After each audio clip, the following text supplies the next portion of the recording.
10 मई 2025 को भारत के सीमाई क्षेत्र में हुई गोलीबारी के बाद वन अधिकारियों ने 18 में से 9 ग्रेट इंडियन बस्टर्ड यानी गोंडावन चूजों को अजमेर जिले के अरवार गांव में स्थित एक सुरक्षित केंद्र में स्थानांतरित कर दिया है। यह कदम इन पक्षियों की सुरक्षा सुनिश्चित करने के लिए उठाया गया है। गोंडावन यानी कि ग्रेट इंडियन बस्टर्ड एक विशाल आकार का उड़ने वाला पक्षी है जिसे भारत का राष्ट्रीय पक्षी घोषित करने की सिफारिश तक की जा चुकी है। यह मुख्य रूप से राजस्थान, गुजरात, महाराष्ट्र और कर्नाटक के कुछ क्षेत्रों में पाया जाता है। एक समय पर इनकी संख्या हजारों में थी, लेकिन अब यह संख्या घटकर मात्र 100 के करीब ही रह गई है। राजस्थान का डेजर्ट नेशनल पार्क इनका अंतिम सुरक्षित ठिकाना माना जाता है। मार्च 2025 में किए गए वन विभाग के एक सर्वेक्षण के अनुसार डेजर्ट नेशनल पार्क में रहने वाले अंतिम नर गोंडावन को सीमा से लगभग 70 किलोमीटर अंदर क्षेत्र में देखा गया है। इससे पहले यह पक्षी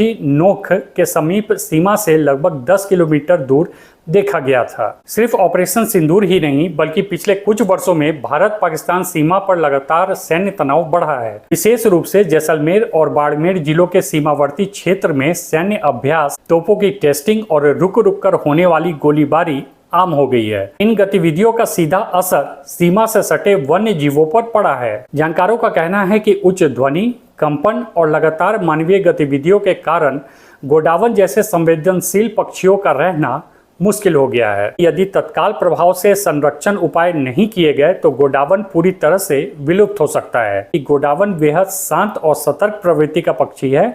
यह शोर शराबे और मानवीय हस्तक्षेप को सहन नहीं करता है। सीमा क्षेत्र में हो रही सैन्य गतिविधियां इनकी प्रजनन दर को और भी प्रभावित कर रही हैं। लेकिन अब सवाल है कि सीमा की सुरक्षा हर देश की प्राथमिकता होती है।